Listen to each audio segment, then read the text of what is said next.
نحمده ونصلي على رسوله الكريم اما بعد فاعوذ بالله من الشيطان الرجيم بسم الله الرحمن الرحيم رب اشرح لي صدري ويسر لي امري واحلل عقدة من لساني يفقهوا قولي ربنا زدنا علما۔ یہ میرے لیے بہت خوشی کی بات ہے کہ درس قرآن کے ساتھ پہلی مرتبہ درس حدیث کا یہ سلسلہ شروع کرنے کا اللہ تعالیٰ نے مجھے موقع عطا کیا ہے۔ حقیقت یہ ہے کہ اگر قرآن کو جسم کہا جائے تو حدیث اس کی روح ہے۔ دین کو سمجھنے کے لیے یہ دونوں چیزیں لازم و ملزوم ہیں۔ ایک کو سمجھنے کے لیے دوسرے کا سمجھنا نہایت ضروری ہے، اور ایسا ہو بھی کیوں نہ، اس لیے کہ مسلمان ہوتے ہوئے جو کلمہ طیبہ ہم پڑھتے ہیں اس میں ہم اللہ تعالی کے ساتھ رسول اکرم صلی اللہ علیہ وسلم کی ذات مبارک پر ایمان لانے کا دعویٰ بھی کرتے ہیں۔ لا الہ الا اللہ محمد الرسول اللہ، کہ اللہ کے سوا کوئی الہ نہیں، محمد صلی اللہ علیہ وسلم اللہ کے رسول ہیں۔ اللہ کے رسول صلی اللہ علیہ وسلم پر ایمان ہمارے ایمان کا ایک حصہ ہے۔ اس سے پہلے کہ میں درس حدیث کی ابتدا کروں، میں اپنی گفتگو کی ابتدا یہیں سے کروں گی کہ ہمارا اور حضور اکرم صلی اللہ علیہ وسلم کا تعلق باہم کیا ہے، وہ کون سی بنیادیں ہیں، وہ کون سی چیزیں ہیں جن کو ہمیں اپنی نظر کے سامنے رکھنا چاہیے تاکہ ہمارا اور آپ صلی اللہ علیہ وسلم کا تعلق ایک صحیح تعلق ہو۔ جیسا کہ آپ جانتے ہیں کہ کسی کے ساتھ تعلق انسان صحیح طور پر اسی وقت استوار کر سکتا ہے جب انسان اس کا صحیح مقام اور مرتبہ سمجھتا ہو۔ حضور اکرم صلی اللہ علیہ وسلم کے مقام کے بارے میں اور مرتبے کے بارے میں اللہ تعالیٰ کے یہی الفاظ کافی ہیں کہ وَرَفَعْنَا لَكَ ذِكْرَكَ، کہ ہم نے آپ کا ذکر بلند کیا۔ تو وہ ہستی جس کا ذکر رب کائنات نے بلند فرمایا، اس کے بعد کسی اور کے لیے کچھ کہنے کی کیا گنجائش رہ جاتی ہے؟ اور یہی وجہ ہے کہ آپ دیکھتے ہیں کہ پورے قرآن پاک میں اللہ سبحانہ و تعالی حضور اکرم صلی اللہ علیہ وسلم کو ہمیشہ نہایت محبت کے ساتھ خطاب فرماتے ہیں اور طرح طرح کے القابات سے نوازتے ہیں۔ ہم دیکھتے ہیں کہ اللہ تعالیٰ بھی حضور صلی اللہ علیہ وسلم کو کہیں پر قرآن پاک میں ایک مرتبہ بھی ان کے ذاتی نام سے مخاطب نہیں فرماتے۔ آپ دیکھتے ہیں قرآن پاک میں آتا ہے یا ایھا النبی، یا ایھا المدثر، یا ایھا المزمل، یا ایھا الرسول، لیکن کہیں بھی نہیں آتا یا محمد۔ محمد نام آپ کا ذاتی نام تھا۔ جیسے ہمارے کلچر میں بھی احترام کے لیے کسی شخص کا براہ راست نام نہیں لیا جاتا، اس کو مختلف اور طرح کے القابات اور خطابات سے نوازا جاتا ہے۔ یہی انداز ہم قرآن پاک میں حضور صلی اللہ علیہ وسلم کے لیے اللہ تعالیٰ کا دیکھتے ہیں۔ پھر اسی طرح آپ دیکھیں کہ اپنے مرتبے اور مقام کے بارے میں حضور اکرم صلی اللہ علیہ وسلم نے خود بھی فرمایا کہ لا تطرونی کما اطرت النصارى عیسی ابن مریم، کہ میری مدح و ثناء میں اور میری تعریف میں حد سے مبالغہ نہ کرو، مجھے اسی مقام پر رکھو جس پر اللہ نے رکھا، اور اس طرح مت کرو جس طرح عیسی ابن مریم کی قوم نے ان کے ساتھ کیا۔ لا تطرونی کما اطرت النصارى عیسی ابن مریم، بلکہ میں کیا ہوں؟ اللہ کا بندہ اور اس کا رسول ہوں۔ تو مراد یہ ہے کہ اگرچہ آپ کا مرتبہ تمام انسانوں میں بلند ہے اور اللہ تعالیٰ نے آپ کا ذکر بلند فرمایا، لیکن بہرحال آپ اللہ کے بندے اور اس کے رسول ہیں، جیسا کہ ہم کلمے میں بھی پڑھتے ہیں اشہد ان لا الہ الا اللہ واشہد ان محمدا عبدہ ورسولہ، کہ آپ اللہ کے بندے اور اس کے رسول ہیں۔ تو ہمارا فرض کیا بنتا ہے کہ آپ صلی اللہ علیہ وسلم کے اصل مقام کو سمجھیں، نہ آپ کو اس سے آگے بڑھائیں اور نہ آپ کا مرتبہ اس مقام سے گھٹائیں جو اللہ تعالیٰ نے آپ کو عنایت فرمایا۔ اور اس میں ہم دیکھتے ہیں کہ بعض لوگ اس معاملے میں بڑی زیادتی کر جاتے ہیں اور حضور اکرم صلی اللہ علیہ وسلم کے مقام کو اس درجے سے گرا کر انہیں ایک عام انسان کا سا درجہ دینے لگتے ہیں. یہ بھی آپ کے ساتھ زیادتی ہے اور ایک غلط بات ہے. دوسری بات یہ ہے کہ حضور اکرم صلی اللہ علیہ وسلم پر ہمارا ایک مکمل ایمان ہونا چاہیے، اور وہ ایمان آپ کے مقام اور مرتبے کو سمجھتے ہوئے. پھر یہ کہ ایمان لانے کے بعد آپ صلی اللہ علیہ وسلم کی ذات سے ہماری محبت ایمان ہی کا ایک حصہ ہے اور ایمان ہی کا ایک جز ہے، جس کے بارے میں آپ صلی اللہ علیہ وسلم نے فرمایا کہ خدا کی قسم تم میں سے کوئی شخص اس وقت تک مومن نہیں ہو سکتا جب تک کہ میں اس کو، اس کے والدین، اس کی اولاد اور تمام انسانوں سے زیادہ پیارا نہ ہو جاؤں، سب سے زیادہ محبوب نہ ہو جاؤں. لہذا ہماری آپ صلی اللہ علیہ وسلم کے ساتھ محبت خود اپنی ذات، اپنے نفس، اپنی اولاد، اپنے والدین اور تمام انسانوں سے بڑھ کر ہونی چاہیے. جہاں اللہ تعالیٰ پر ایمان ہم سے یہ تقاضا کرتا ہے کہ ہم اللہ تعالیٰ کو ہر چیز سے زیادہ پیارا سمجھیں کہ والذین آمنوا اشد حبا للہ، کہ وہ لوگ جو ایمان لاتے ہیں اللہ کی محبت میں سب سے بڑھ کر ہوتے ہیں. اسی طرح انسانوں میں سے، انبیاء میں سے سب سے زیادہ ہماری محبت حضور اکرم صلی اللہ علیہ وسلم کے ساتھ ہونی چاہیے، اور وہ بھی ان پر ایمان لانے کا ایک حصہ ہے. پھر اسی طرح آپ دیکھتے ہیں کہ محبت ہمیں اطاعت سکھاتی ہے، کیونکہ وہ محبت زبانی محبت ہے اور اس محبت کی کوئی حیثیت نہیں جس میں اطاعت نہ پائی جائے اور جس میں فرما برداری کی کیفیت نہ ہو، دل سے بھی، جان سے بھی اور پوری نیت کے ساتھ کہ جو کچھ آپ نے فرمایا وہ ہمارے لیے حق ہے اور اسی پر چلنے پر ہماری خیرخواہی اور فلاح کا انحصار ہے. اور یہی وجہ ہے کہ آپ صلی اللہ علیہ وسلم کو اللہ تعالیٰ نے ہمارے لیے ایک بہترین نمونہ بنایا اور اس کے بارے میں فرمایا لَقَدْ كَانَ لَكُمْ فِي رَسُولِ اللَّهِ أُسْوَةٌ حَسَنَةٌ، تمہارے لیے اللہ کے رسول صلی اللہ علیہ وسلم کی زندگی ایک بہترین نمونہ ہے. اور اس نمونے کے لیے آپ دیکھتے ہیں کہ دنیا میں کوئی بھی انسان اس حد تک کامل اور جامع شخصیت کا مالک نہیں کہ جس کو ہر لحاظ سے اور ہر طبقے اور ہر درجے اور ہر سٹیٹس کا انسان اپنے لیے ایک نمونہ سمجھے.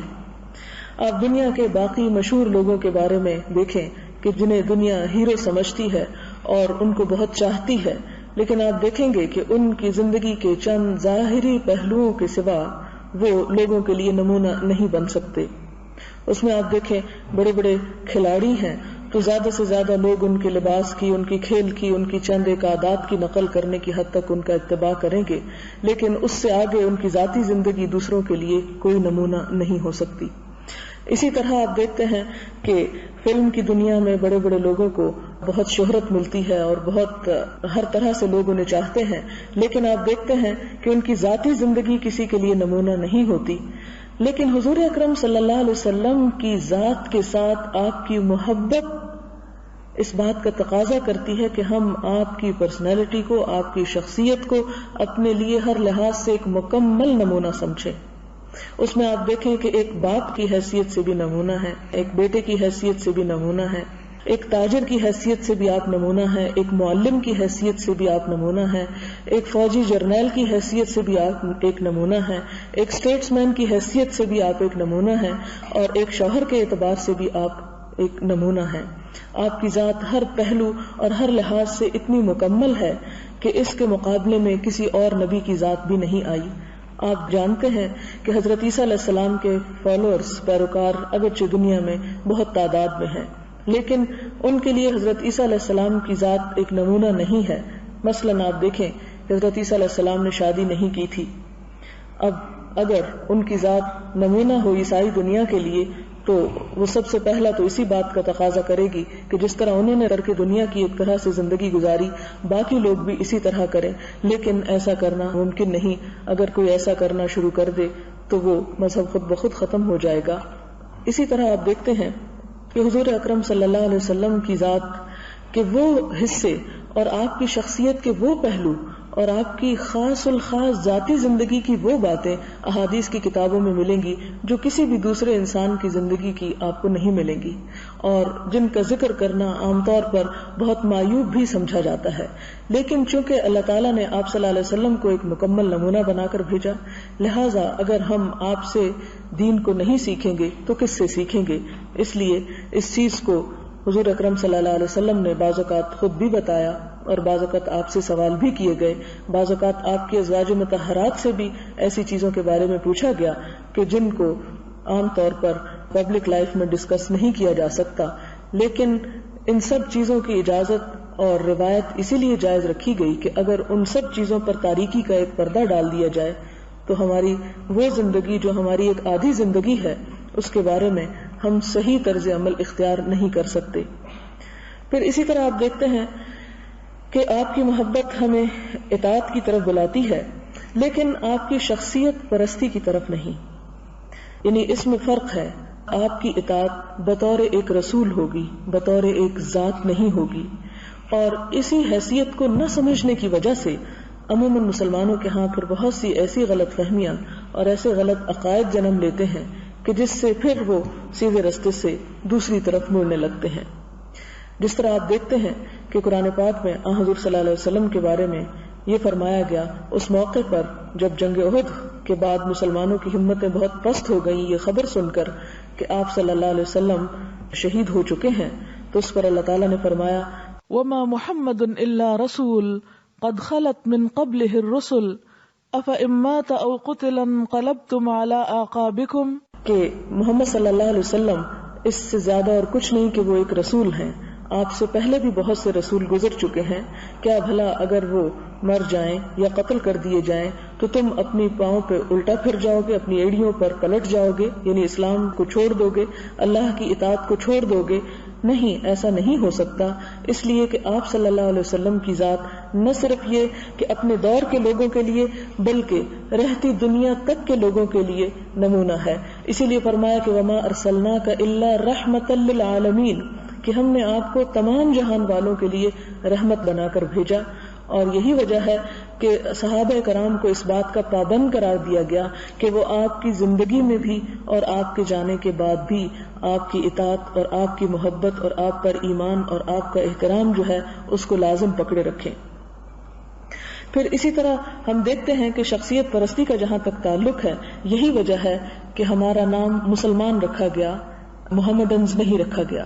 غیر مسلم اگرچہ مسلمانوں کو بعض اوقات محمدنز کے نام سے پکارتے ہیں، لیکن یہ لقب اور یہ نام جو ہے درست نام نہیں ہے۔ اس کے لیے ضروری ہے کہ ہم اپنے اس نظریے کی بھی اصلاح کریں، کیونکہ ہمارا تعلق اور ہماری نسبت اسلام سے ہے،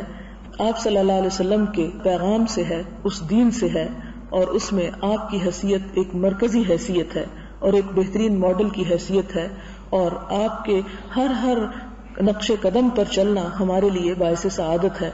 اور یہی وجہ ہے کہ آپ دیکھتے ہیں کہ حضور صلی اللہ علیہ وسلم کی صرف اطاعت کا حکم نہیں دیا گیا بلکہ آپ کے اتباع کو بھی ہمارے لیے لازم قرار دیا گیا۔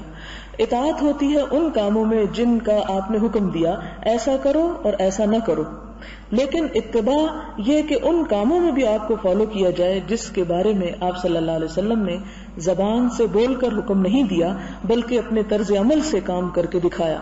اور یہی وجہ ہے کہ آپ دیکھتے ہیں کہ اللہ سبحانہ وتعالیٰ فرماتے ہیں قُلْ إِن كُنتُمْ تُحِبُّونَ اللَّهَ فَاتَّبِعُونِي يُحْبِبْكُمُ اللَّهُ، ان سے کہہ دیجئے کہ اگر تم اللہ سے محبت رکھتے ہو تو کیا کرو؟ فَاتَّبِعُونِی، میرا اتباع کرو، يُحْبِبْكُمُ اللَّهُ، اللہ تم سے محبت کرے گا۔ تو گویا اللہ تعالیٰ کی محبت حاصل کرنے کا ذریعہ بھی یہ ہے کہ حضور اکرم صلی اللہ علیہ وسلم کا اتباع کیا جائے۔ اسی طرح ہم دیکھتے ہیں کہ قرآن پاک اس بارے میں بھی ہمیں یہی حکم دیتا ہے کہ ہم نے رسول علیہ السلام کو اسی لیے بھیجا تاکہ لوگ ان کا اتباع کریں، اور اتباع کا لفظ تبع سے نکلا ہے جس کا مطلب ہے تابعداری کرنا، فٹ سٹیپس کو فالو کرنا، ایک ایک چیز میں آپ کا طرز عمل دیکھنا کہ آپ نے کس موقع پر کیا کام کیا، اور ہمیں بھی ویسا ہی کرنا چاہیے۔ اور اسی چیز کو سمجھنے کے لیے، اسی اپنے اوپر فرض کو جو ہم پر عائد ہوتا ہے اس کو ادا کرنے کے لیے نہایت ضروری ہے کہ ہم حدیث رسول صلی اللہ علیہ وسلم کا اور سیرت رسول صلی اللہ علیہ وسلم کا مطالعہ کریں. عام طور پر چونکہ شروع سے یہ کوشش رہی کہ کسی طرح مسلمانوں کے دین کو بدل دیا جائے، جیسا کہ پہلی امتوں کے کتابوں کو بدل کر ان کی طریقہ زندگی کو اور ان کے عقائد کو بدل دیا گیا، لیکن قرآن پاک جس کی حفاظت کا ذمہ اللہ تعالیٰ نے خود لیا اور فرمایا کہ انا نحن نزلنا الذکر وانا لہ لحافظون، کہ ہم اس ذکر کے نازل کرنے والے ہیں اور اس کی حفاظت کرنے والے بھی ہم ہیں. لہذا کبھی کسی موقع پر تاریخ میں کسی بھی شخص اور کسی بھی گروہ کی یہ کوشش کامیاب نہ ہو سکی کہ وہ اللہ کی کتاب میں کسی قسم کا کوئی نقص نکال سکے یا اس میں کسی قسم کی کوئی کمی بیشی ثابت کر سکے. لہذا ان کوششوں کا رخ حدیث رسول صلی اللہ علیہ وسلم کی طرف موڑ دیا گیا، کیونکہ حدیث رسول صلی اللہ علیہ وسلم ہی دراصل قرآن پاک کی سب سے پہلی شارح یعنی تشریح کرنے والی اور اس کی وضاحت کرنے والی تھی. لہذا عمومی طور پر حضور صلی اللہ علیہ وسلم کی زندگی کے فوراً بعد بھی ہم دیکھتے ہیں اور آج کے دور میں بھی ہم دیکھتے ہیں کہ مسلمانوں کو ان کے دین سے ہٹانے کے لیے، ان کے اندر فرقہ واریت کو پنپنے کے لیے، ان کی جڑیں کاٹنے کے لیے، ان کے اندر اختلاف پیدا کرنے کے لیے حدیث رسول صلی اللہ علیہ وسلم کے بارے میں اس قسم کے وسواس، شبہات اور ایسی ایسی باتوں کا پروپیگنڈا کیا گیا کہ جس سے غیر مسلم تو خیر اس کے کرنے والے ہی تھے، لیکن مسلمان بھی ان چیزوں سے متاثر ہو گئے. اور اس کی ایک بنیادی وجہ یہ تھی کہ حدیث کی تاریخ، حدیث کی تدوین، اس کا سٹائل، اس کا طریقہ کار اور خود اس کے ٹیکسٹ سے ڈائریکٹ تعلق نہ ہونا تھا. یعنی ایک وہ بات ہوتی ہے جو آپ لوگوں کی زبان سے سنتے ہیں اور ایک اس قسم کی بات ہوتی ہے کہ جس کے بارے میں انسان سنی سنائی بات سے یوں متاثر ہوتا چلا جاتا ہے کہ انسان اس میں حق اور باطل کا پھر فیصلہ نہیں کر پاتا. لہذا یہ نہایت ضروری ہے کہ ہم اپنی زندگی میں ایٹ لیسٹ کچھ نہ کچھ احادیث اس قسم کی مطالعہ کریں کہ جن کے بارے میں امت کا یہ اجماع ہے کہ یہ صحیح احادیث میں سے ہیں. اس ضرورت کو سامنے رکھتے ہوئے میں نے اس کتاب کا انتخاب کیا ہے ریاض الصالحین کا، جس میں صحیح ترین احادیث موجود ہیں. کیونکہ عام طور پر ہم اس کلچر سے واقف نہیں ہوتے جس کلچر میں اور جس تاریخ کے حصے میں احادیث نے جنم لیا اور احادیث ریکارڈ ہوئیں. لہذا عموماً وہ چیز ایک غیر مانوس ہونے کی وجہ سے سمجھ جب نہیں آتی یا پوری طرح معنی سمجھ میں نہیں آتا تو انسان اس سے زیادہ فائدہ نہیں اٹھا سکتا. اس کے لیے ضروری ہے کہ ہم احادیث کا بھی مطالعہ کریں اور اس کے ساتھ ساتھ ہر ہفتے ایک تھوڑی سی بات اس موضوع پر بھی ہو کہ احادیث کی ریکارڈنگ کس طرح ہوئی، حضور صلی اللہ علیہ وسلم سے ہم تک یہ کلام کس طرح پہنچا، کیا اس میں کوئی تبدیلی ہوئی، کیا اس میں کوئی جھوٹ اور سچ کو اکٹھا کر دیا گیا اور جس کی وجہ سے ساری کی ساری احادیث کی اوتھینٹسٹی جو ہے وہ مشکوک ہو گئی، یا واقعی کوئی ایسا ذریعہ ہمیشہ موجود رہا جس کی وجہ سے یہ احادیث ٹھیک ٹھیک اور پوری سلامتی کے ساتھ ہم تک پہنچی. تو انشاءاللہ ہمارا طریقہ کار یہ ہوگا کہ ایک بات پڑھنے سے پہلے ہم ہر مرتبہ احادیث کی تاریخ کے بارے میں، اس کی تدوین کے بارے میں، اس کی اقسام کے بارے میں اور اس میں صحیح، ضعیف اور حسن کے درجے پر جن احادیث کو رکھا گیا اس طریقہ کار کے بارے میں سمپل اور بہت سادہ انداز، عام فہم انداز میں آپ تک یہ بات پہنچا سکوں کہ جس سے آپ کو حق اور باطل کے درمیان خود بخود فرق کرنا آ جائے اور آپ کا ایمان اور یقین پوری طرح اس چیز پر جم جائے اور راسخ ہو جائے کہ جو ہمارے ایمان کا ایک حصہ ہے. کیونکہ عموماً جب قرآن پاک کی کوئی آیت ہمارے سامنے آتی ہے تو ہم اس کو خوشی سے لیتے ہیں اور یہ کہتے ہیں کہ اللہ کی کتاب، ہاں اس میں تو کوئی کمی بیشی ہو ہی نہیں سکتی، لہٰذا میں اس کو مانتی ہوں. لیکن جب کسی حدیث کی بات آتی ہے تو ہم اتنا ہی کہہ دینا کافی سمجھتے ہیں، اچھا وہ حدیث ہوگی اور معلوم نہیں وہ صحیح بھی ہوگی یا نہیں. تو اس شک کو دور کرنے کے لیے، کیونکہ شک جو ہوتا ہے وہ ایمان کی نفی کرتا ہے اور ایمان کے اندر خلل ڈالنے والا ہوتا ہے، ایمان کو نقصان پہنچانے والا ہوتا ہے، اس لیے ضروری ہے کہ ہمارے دل میں اس کے بارے میں جتنے بھی شکوک اور شبہات ہیں، جتنے بھی ہمارے دل میں اس کے بارے میں ڈاؤٹس ہیں، ان کو دور کر کے اس اصل تک ہم پہنچے جس پر ایمان لانا ہمارے لیے انتہائی ضروری ہے. اس پر میں اپنی اس بات کا آج مختصراً حضور صلی اللہ علیہ وسلم سے تعلق اور ان کی حیثیت اور مرتبے کو سمجھتے ہوئے اس تعلق کی تجدید کے بعد انشاءاللہ نیکسٹ ہماری جب گیدرنگ ہوگی حدیث کی تو اس میں آپ کو بتاؤں گی کہ قرآن ہمیں حدیث کے بارے میں ایمان لانے اور اس پر عمل کرنے کے بارے میں کیا حکم دیتا ہے. کیا قرآن میں ایسی کوئی چیز موجود ہے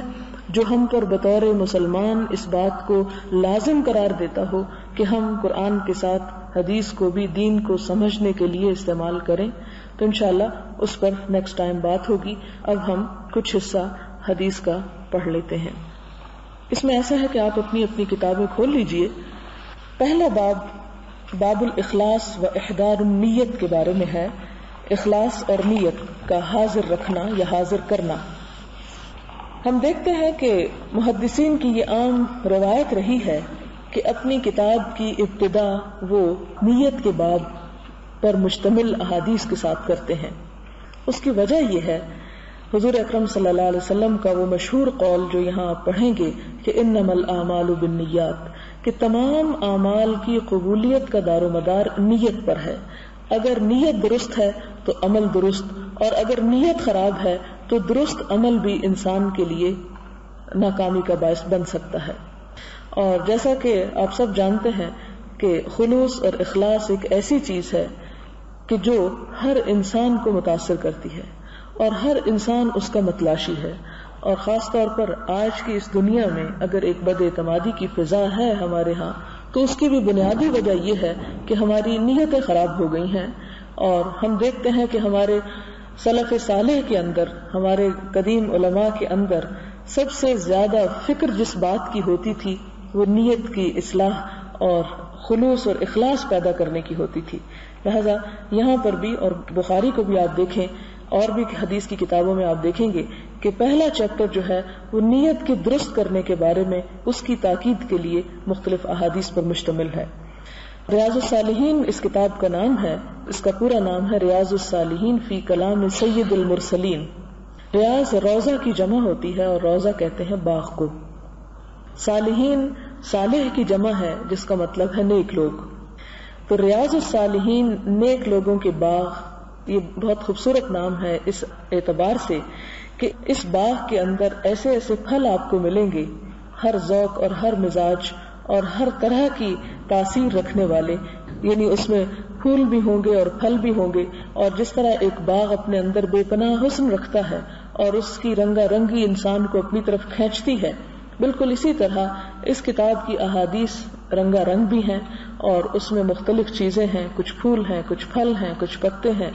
یہ سب چیزیں مل جل کر فی کلام سید المرسلین، سید المرسلین یعنی تمام رسولوں کے سید یعنی سردار کے کلام کے بارے میں ان احادیث کا مجموعہ کہ جو اس سارے علم کو ایک رونق بخشے ہوئے ہیں. تو یہ ایک بہت جامع کتاب ہے جس میں تقریباً ہر باب کے بارے میں صحیح احادیث موجود ہیں.